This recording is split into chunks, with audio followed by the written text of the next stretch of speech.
Good evening, everyone. As we learned about another tenses, today we will learn about past perfect tense.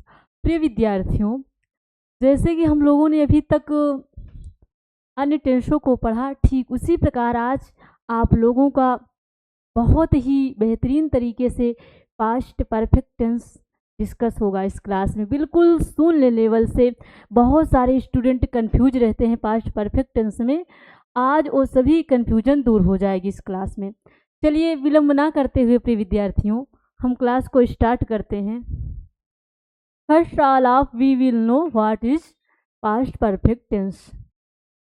तो इसमें बताया गया प्रिय विद्यार्थियों, पहले जानेंगे इसकी कंडीशन क्या है, पास्ट परफेक्ट टेंस होता क्या है, इसकी पहचान क्या है। तो इस टेंस में बताया गया इसकी पहचान के माध्यम से प्रिय विद्यार्थियों बताया गया कि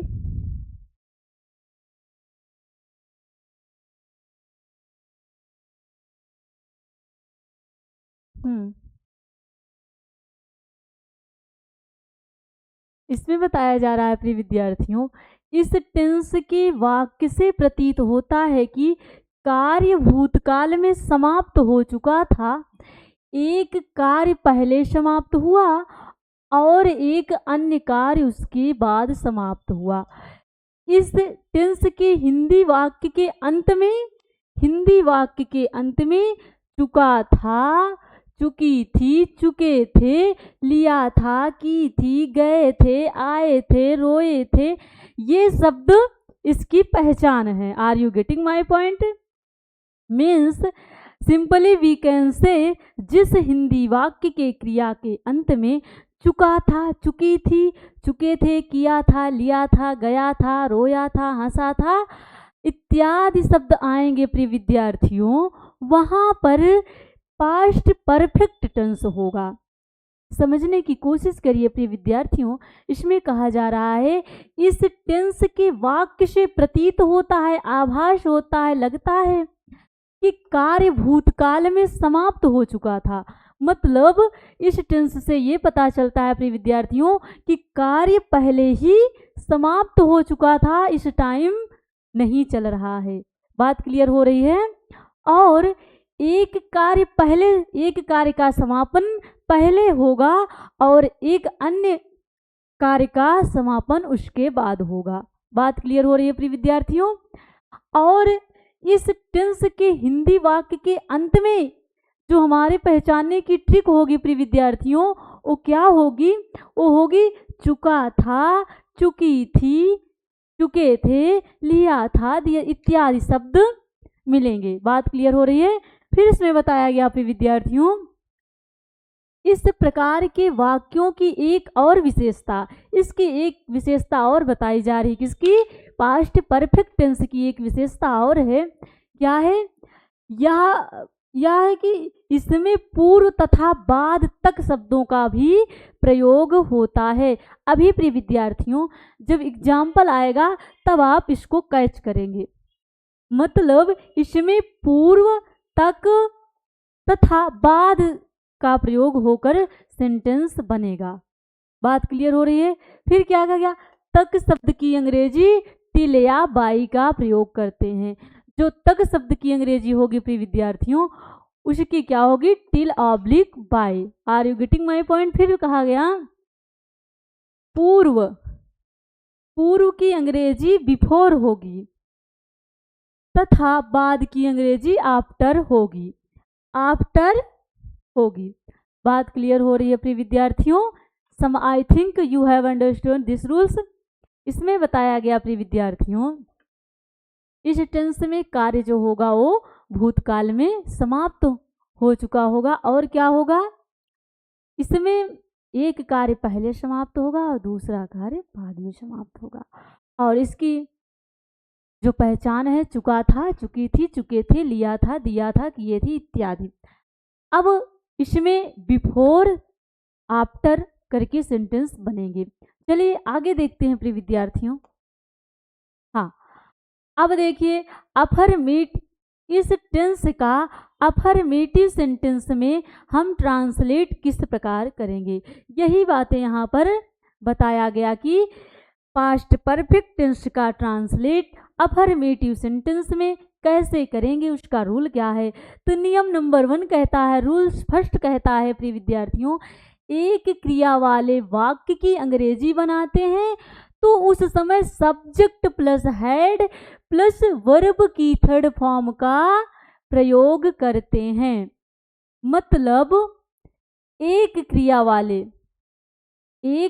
वाले वाक्य की अंग्रेजी बनाते हैं तो उस समय क्या करेंगे, स्ट्रक्चर क्या होगा, subject plus head plus verb की थर्ड फॉर्म का प्रयोग करेंगे।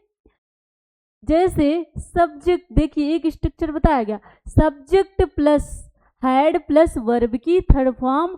ऐसे वाक्यों में प्रीपोजिशन टिल बाई आदि का प्रयोग किया जाता है।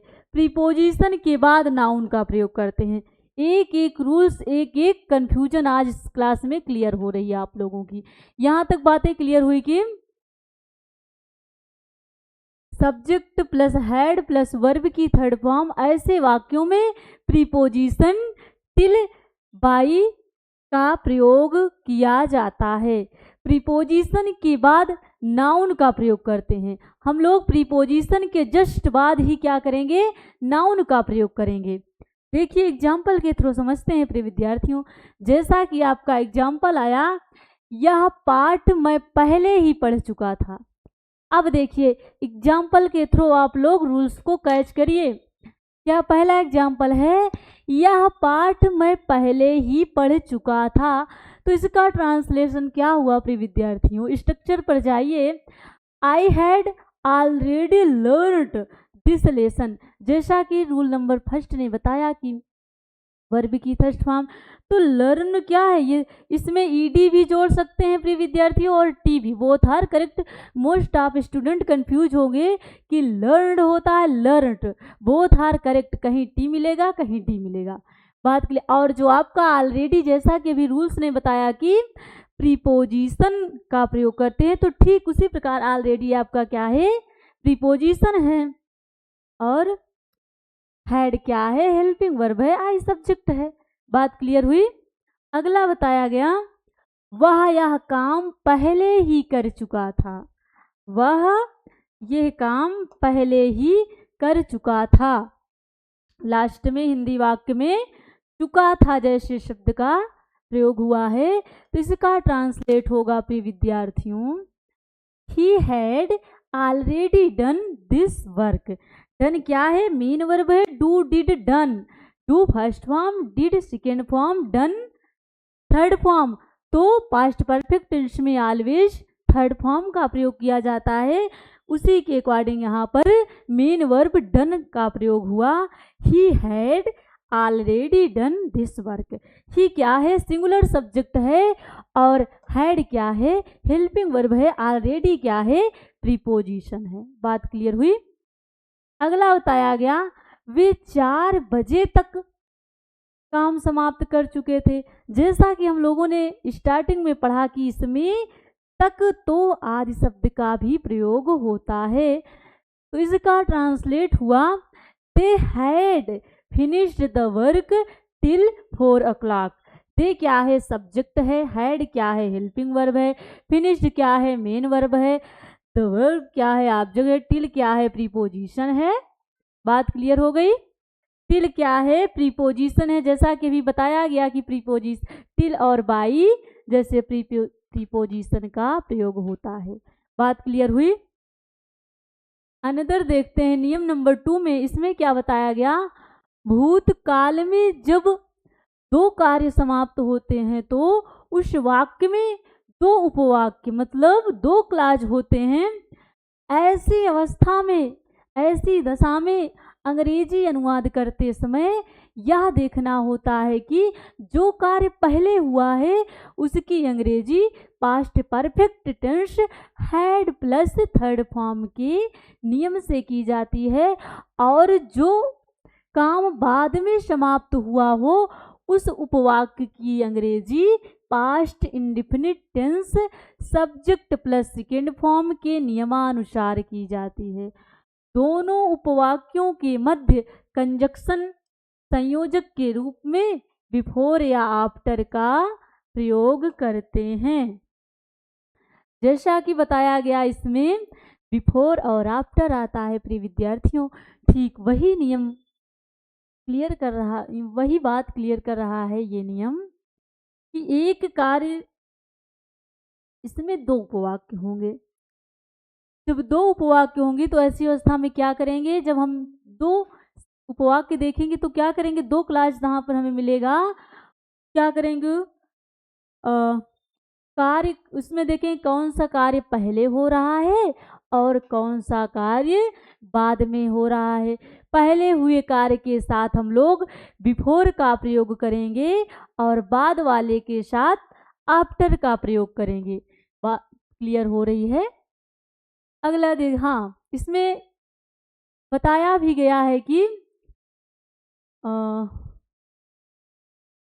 यह देखना होगा, कार्य पहले हुआ उसकी अंग्रेजी past perfect tense had plus verb की थर्ड फॉर्म के नियम से की जाती है और जो काम बाद में हुआ हो उस उपवाक्य की अंग्रेजी past indefinite tense subject plus second form के नियमानुसार की जाती है। दोनों उपवाक्यों के मध्य कंजक्शन संयोजक के रूप में बिफोर या आफ्टर का प्रयोग किया जाता है।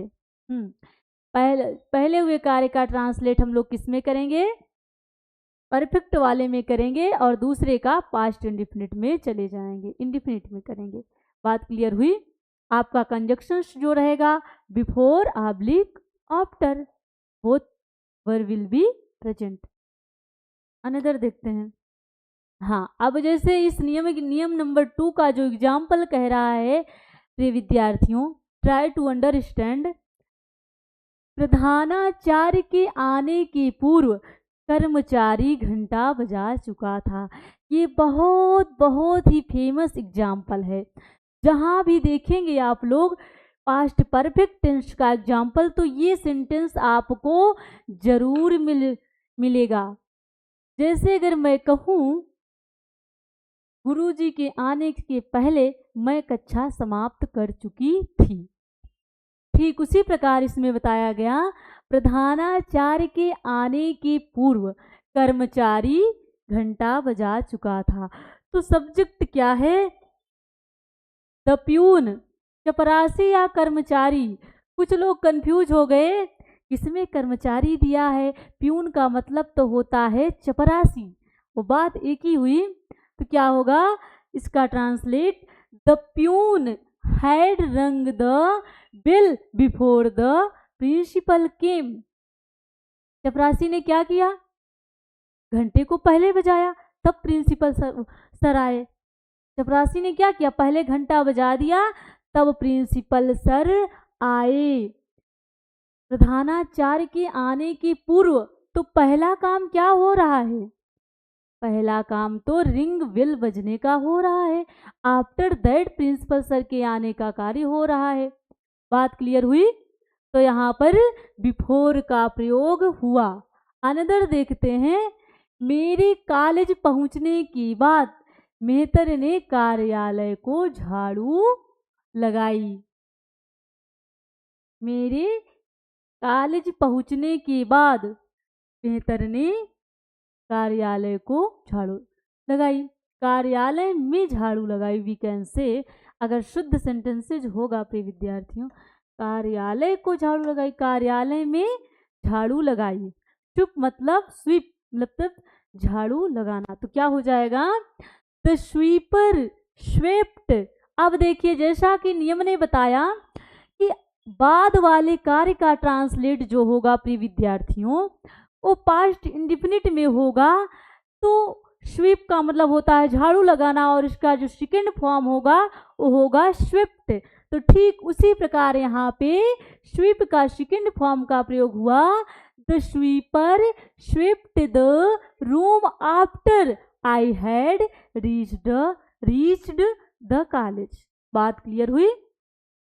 अब एक चीज और बताया गया, देखिए इसका स्ट्रक्चर क्या कह रहा है, पास्ट परफेक्ट के साथ before, past indefinite, past indefinite, ये indefinite, sorry my dear student there is wrong, यहाँ पर इंडिफिनिट होना चाहिए, टाइपिंग में थोड़ा मिस्टेक है, स्पेलिंग। तो past indefinite plus after past perfect tense. बात क्लियर हुई यहाँ तक? चलिए अनदर देखते हैं हम। हाँ, अब देखिए इसमें कुछ इंपॉर्टेंट विशेष बताया गया कि यदि वाक्य में, please try to understand with carefully, यदि वाक्य में पूर्व या पहले शब्द का प्रयोग हुआ हो तो जो उपवाक्य पूर्व में काम समाप्त होने का संकेत देता है वही क्लाज प्रधान उपवाक्य प्रिंसिपल क्लाज बनता है। बाद में काम समाप्त होने का संकेत देने वाला क्लाज उपवाक्य सबऑर्डिनेट क्लास आश्रित उपवाक्य बनता है। जैसे एक एग्जाम्पल दिया गया प्रिय विद्यार्थियों, the peon had rung the bell before I reached the college. Before आया इसलिए इसका ट्रांसलेट पास्ट परफेक्ट में किया गया। और रिंग रैंग रंग, रिंग रैंग रंग, रिंग क्या है? फर्स्ट फॉर्म है, रैंग क्या है? सेकंड है, और रंग क्या है? Third form. तो यहाँ पर बिफोर के कारण पास्ट परफेक्ट टेंस में हैड प्लस थर्ड फॉर्म लगाया गया। बात क्लियर हुई? ठीक इसी नियमानुसार अब क्या है? प्रिंसिपल क्लास है और ये क्या है? सबऑर्डिनेट क्लास है। चपरासी घंटा बजा चुका था से पूर्व कॉलेज पहुंचा। अब देखिए चपरासी ने क्या किया? जब घंटा बजा चुका था तब जाकर कोई विद्यार्थी, कोई शिक्षक कॉलेज पहुंचा। बात क्लियर हुई? तो बिफोर और आफ्टर समझ में आया? एक मिनट, एक तो मैंने छोड़ दिया। हाँ, अगले में क्या कह रहे हैं? जैसे अरे हाँ,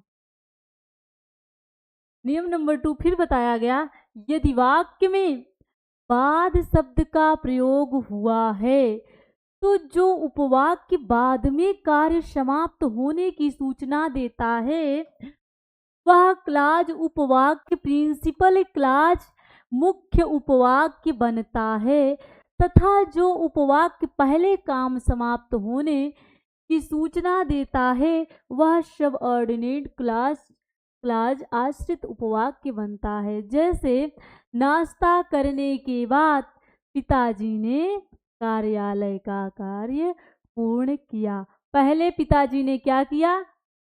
ब्रेकफास्ट लिया, नाश्ता किया। आफ्टर दैट उन्होंने क्या किया? अपने कार्यालय दफ्तर का कार्य किया। तो पहले पिताजी ने क्या किया? पहले कौन सा काम किया? पहले उन्होंने अपना भोजन लिया। अगर भोजन नहीं लेंगे तो काम कैसे होगा? तो क्या करेंगे? The father completed the office work after he had taken breakfast. नाश्ता करने के बाद पिताजी ने कार्यालय का कार्य पूर्ण किया। कार्यालय का काम बाद में पूर्ण हुआ। पहले पिताजी ने नाश्ता किया, आफ्टर दैट क्या किया? उन्होंने कार्यालय का काम पूरा किया। फिर कह रहे हैं यदि प्रिंसिपल क्लाज की वर्ब क्रिया पास्ट टेंस की हो तो सब ऑर्डिनेट क्लाज वर्ब भी पास्ट टेंस में ही होनी चाहिए, चाहे हिंदी के वाक्य में क्रिया प्रेजेंट की क्यों ना हो। यदि प्रिंसिपल क्लाज की वर्ब क्रिया पास्ट टेंस की हो तो सबऑर्डिनेट क्लाज वर्ब भी पास्ट टेंस में ही होनी चाहिए, हिंदी वाक्य में हो चाहे प्रेजेंट की हो। बात क्लियर हुई? जैसे एक एग्जाम्पल दिया गया प्रिय विद्यार्थियों, राम ने मुझे बताया कि उसने पत्र लिख लिया है। लिया है, अब देखिए ये क्या है? प्रेजेंट ही तो है, पास्ट कहाँ है? प्रेजेंट परफेक्ट आ गया। तो क्या होगा? Ram told me that he had written the letter. बात चेंज हो गई नरेशन में। राम ने मुझे बताया कि उसने पत्र लिख लिया है। Ram told me that he had written the letter. अब देखिए ये तो है प्रेजेंट परफेक्ट। लेकिन बात क्या कही गई, चाहे वो प्रेजेंट का मतलब कि चाहे वर्ब हो, क्रिया चाहे जिसकी हो, लेकिन उसका ट्रांसलेट पास्ट में ही किया जाएगा। तो टेल क्या है, टेल फर्स्ट फॉर्म है, टोल्ड क्या है सेकंड है, तो सेकंड फॉर्म का प्रयोग पास्ट में, पास्ट इंडिफिनिट टेंस में होता है। तो यहाँ पर टोल्ड आ गई पास्ट सेकंड फॉर्म। बात क्लियर हुई, वही चीज आया नियमानुसार। तो Ram told me that he had written the letter. बात क्लियर हुई। फिर बताया गया अध्यापक ने मुझे बताया कि खिलाड़ी मैदान में नहीं खेल रहे हैं।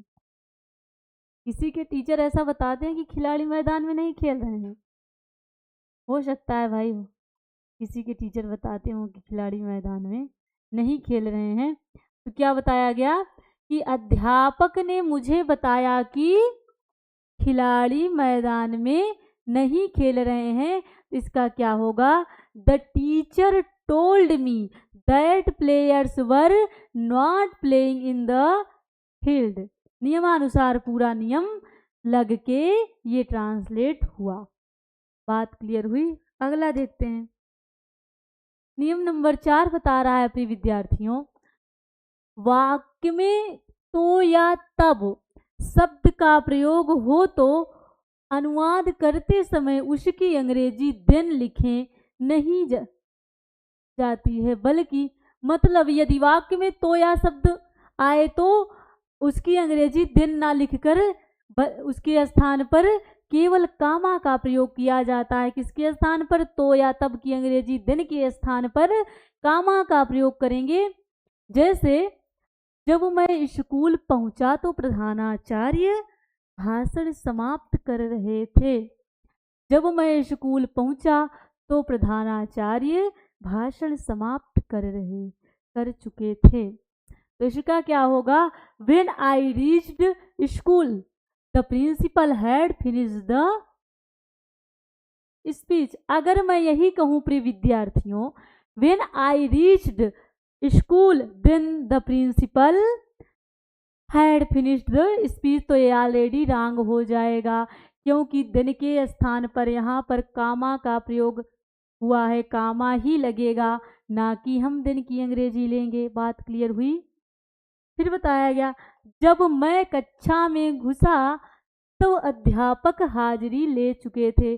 कोई एक विद्यार्थी है, जब वो अपने क्लास में जाता है तब उसके टीचर उसकी अटेंडेंस ले चुके होते हैं। तो क्या बताया गया, when I entered the classroom the teacher had called the rules. दिन के स्थान पर कामा का प्रयोग हुआ। तो या तब की, अब देखिए बहुत इंपॉर्टेंट चीज बताया गया, तो या तब के स्थान पर कामा लगा है, वही बात क्लियर हुई। चलिए आगे देखते हैं। अभी तक तो हम लोगों ने अफर्मेटिव सेंटेंस में इसका ट्रांसलेट किया, अब हम लोग आते हैं निगेटिव पर।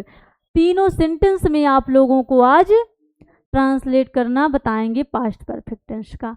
तो निगेटिव में कैसे करेंगे, निगेटिव का इसका नियम कैसे है प्रिय विद्यार्थियों, क्या होगा आइए देखते हैं। निगेटिव में बताया गया नियम नंबर 1 बता रहा है, नकारात्मक वाक्य का अनुवाद करते समय हैड के बाद नॉट का प्रयोग करते हैं।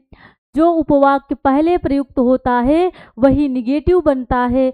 दूसरे क्लास पर नकारात्मक भाव सेंस का कोई प्रभाव नहीं पड़ता है। जैसे इसमें कहा गया है, नकारात्मक वाक्य का अनुवाद करते समय हैड के बाद नॉट का प्रयोग करेंगे। जो उपवाक्य पहले प्रयुक्त होता है वही निगेटिव बनता है, दूसरे क्लास पर कोई भी इफेक्ट नहीं पड़ता है।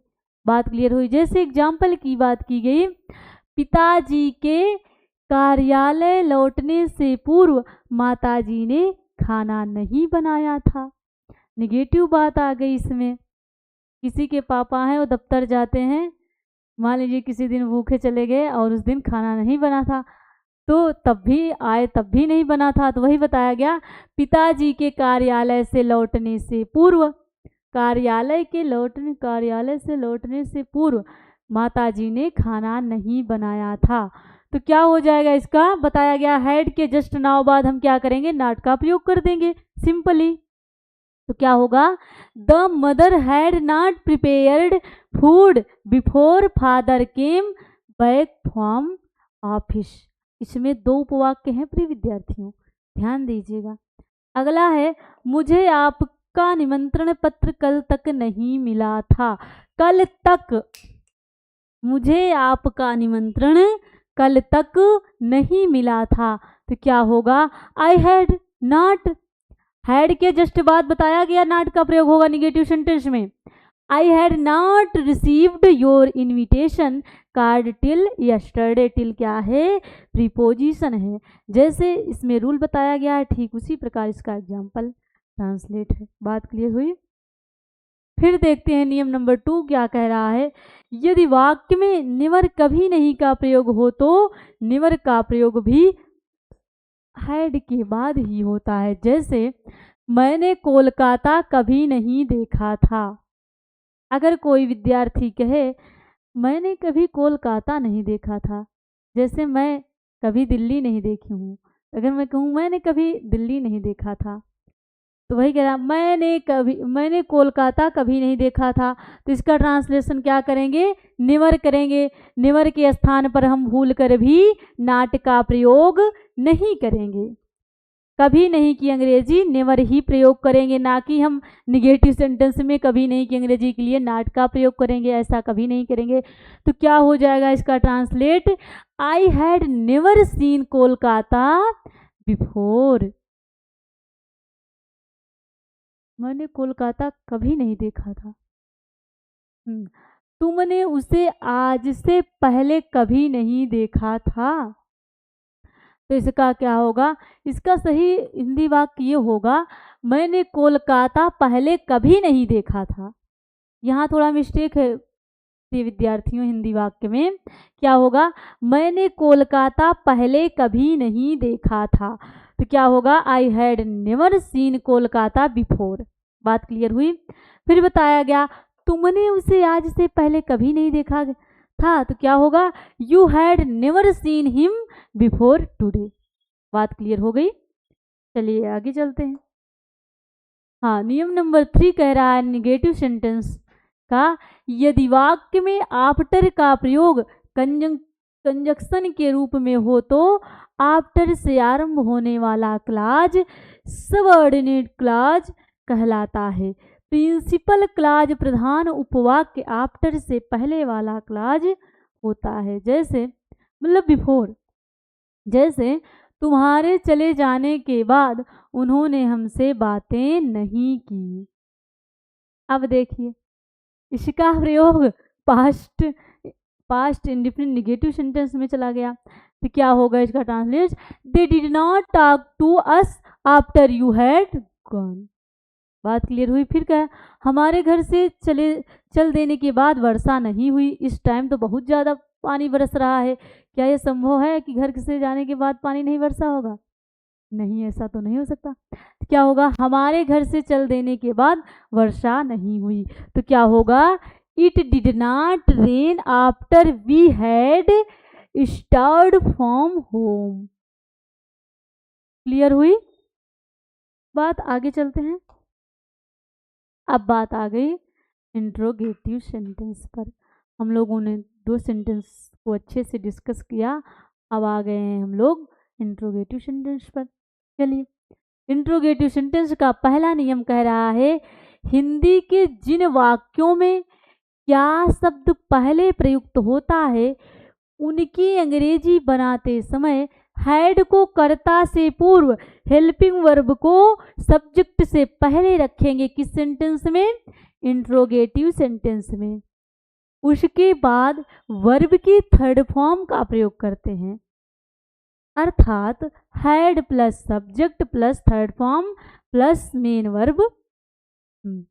जैसे एग्जाम्पल दिया गया, क्या वह शाम होने से पूर्व घर आ गया था? तो यहाँ पर क्या बताया गया? Had he come back home before evening. एक वाक्य एक क्रिया इसमें है, had he come back home before evening. बात क्लियर हुई? पूर्व आया इसलिए यहाँ पर बिफोर का प्रयोग हुआ। फिर बताया गया अगर इसी का अनुवाद 2 उपवाक्य 2 क्रिया के साथ किया जाए तो had he come back home before night fail. बात क्लियर हुई? अगला देखते हैं। एक महत्वपूर्ण चीज इसमें बताई गई, बहुत ही इंपॉर्टेंट वाक्य।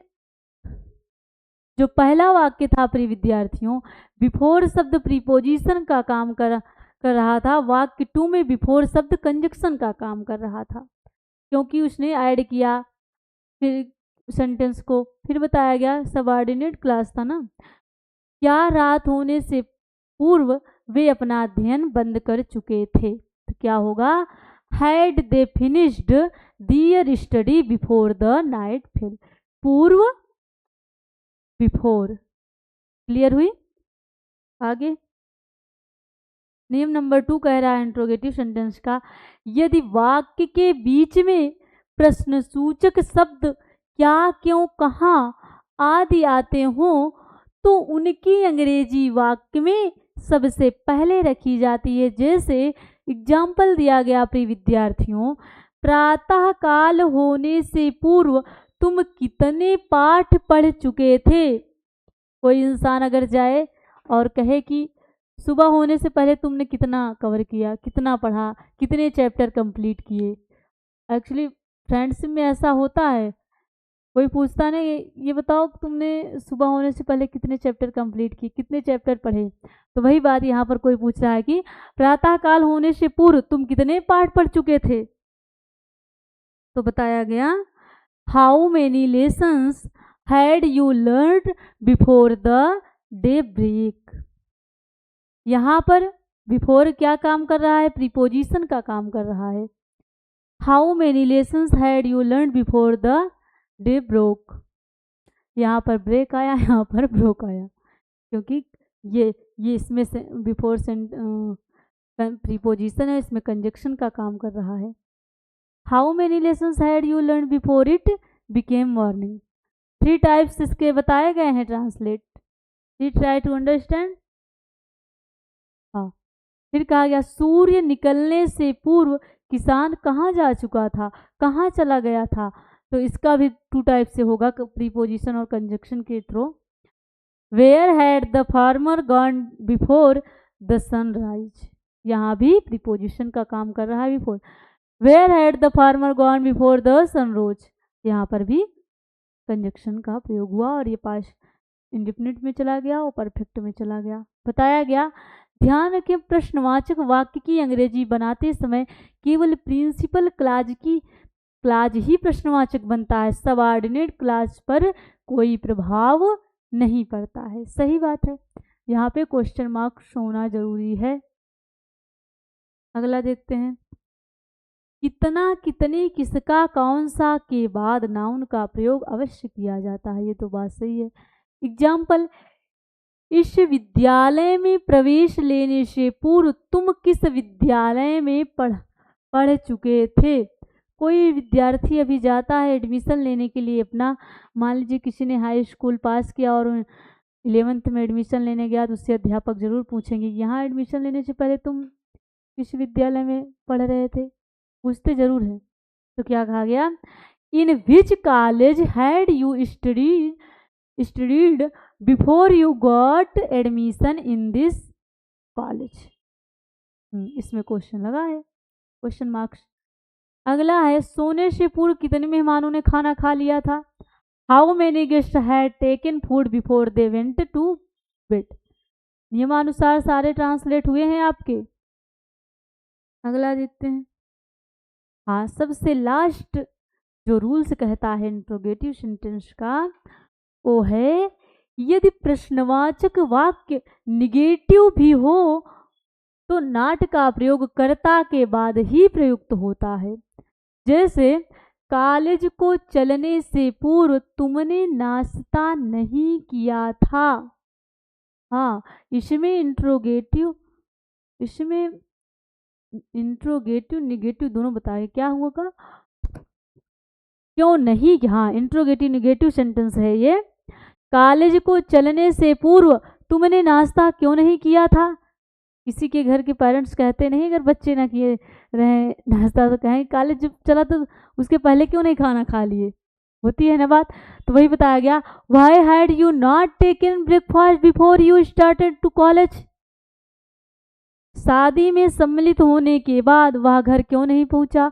Why did he not reach home after he had attended the marriage ceremony? बात क्लियर हुई? और इसमें एक महत्वपूर्ण बहुत इंपॉर्टेंट चीज बताया गया, इस प्रकार के वाक्यों में केवल प्रधान उपवाक्य प्रिंसिपल क्लाज ही इंट्रोगेटिव बनता है, सब ऑर्डिनेट क्लाज ज्यों का त्यों रहता है। जैसे जैसे इसमें रूल्स बताया गया अपने विद्यार्थियों, वैसे वैसे इसका एग्जाम्पल भी दिया गया। आज हम लोगों ने बहुत ही बेहतरीन तरीके से पास्ट परफेक्ट टेंस को पढ़ा, एक एक रूल्स को, एक एक कन्फ्यूजन को सॉल्व करते हुए हम लोगों ने इस चीज़ को जाना। अब नेक्स्ट क्लास में हम लोग पास्ट परफेक्ट कंटिन्यूअस के बारे में डिस्कस करेंगे। Thank you so much everyone, we will meet next class.